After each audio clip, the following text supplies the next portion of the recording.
آئے ہی نہیں کبھی مسجد، رمضان میں بھی نہیں آئے. ایسے ایسے بدقسمت بھی ہیں. اور دکھ یہ ہے کہ ان کو اس بات کا دکھ ہی نہیں ہے کہ ہم سے بڑا بدقسمت ہی کوئی نہیں کہ رمضان میں بھی اللہ نے ہمیں اپنے گھر آنے کی توفیق نہیں دی ہے.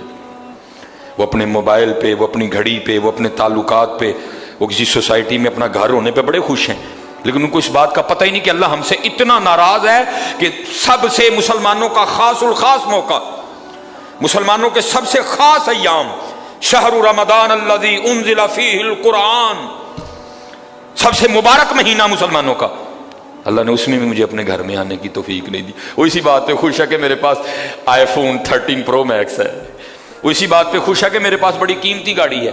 اور یاد رکھنا پتر، میرے بھائیوں، کاکیوں، سب سے اللہ کا سخت ترین عذاب، حضرت موسیٰ علیہ السلام واز فرما رہے تھے اپنی امت کو، فرمایا اللہ کی نافرمانی نہ کرو نہیں تو تم پہ فلاں فلاں عذاب اترے گا.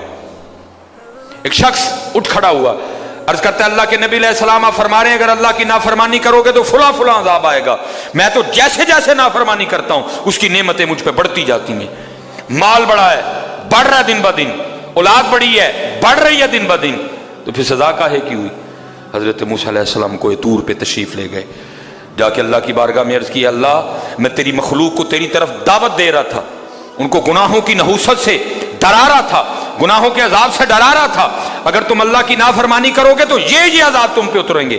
ایک بندہ اٹھ کھڑا ہوا اور آگے سے عرض کرتا ہے اللہ کے نبی علیہ السلام میں تو جیسے جیسے نافرمانی کرتا ہوں مجھ پہ اس کا کرم، اس کا فضل بڑھتا جاتا ہے. میں نے پوچھا کیا کرم ہے؟ اس نے کہا مال بڑا ہے، بڑھ رہا ہے، اولاد بڑی ہے، بڑھ رہی ہے، مویشی بڑے ہیں، زمینیں بڑی ہیں، کھیتی باڑی بڑی ہے، بڑھ رہا ہے میرا. اللہ پاک نے فرمایا میرے کلیم، میرے جو عذاب کے انداز ہیں، میری جو عذاب کی صورتیں ہیں، ان میں سے جو سخت ترین عذاب ہے اس وقت میں نے اس بندے کو وہ عذاب دے رکھا. عرض کی رب کریم کیا ہے تیرا سب سے سخت ترین عذاب؟ فرمایا میرے کلیم جس سے میں سب سے زیادہ ناراض ہوتا ہوں اس سے میں توفیق سجدہ چھین لیتا ہوں. اپنے آئی فون پہ خوش نہ ہو، اسی سوسائٹی میں گھر بنا کے خوش نہ ہو، برانڈ کے کپڑے پہن کے خوش نہ ہو. اصل شانوں والا وہی ہے جس کو توفیق سجدہ ہے. ہاں نہ بھائی شیطان کے دھوکے میں آنا. یہ کوئی نہ سمجھے میں کسی کو ٹچ کر رہا ہوں، یہ ساری نعمتیں میرے اللہ نے مجھے بھی دے رکھی ہیں، لیکن کچھ نہیں پتا. توفیق سجدہ، جسے توفیق سجدہ نہیں، فرمایا سخت ترین عذاب میں مبتلا ہے، میں نے اس سے توفیق سجدہ چھین لی ہے، میں نے اس سے اپنا نام لینے کی توفیق چھین لی ہے. نہ دھوکے میں آنا. جسے وہ راضی ہوتا ہے، جسے وہ خوش ہوتا ہے، اسے توفیق سجدہ دیتا ہے. لیکن کیا ہے، ہم جناب ماڈرن سیکولر بہو جی صاحب جی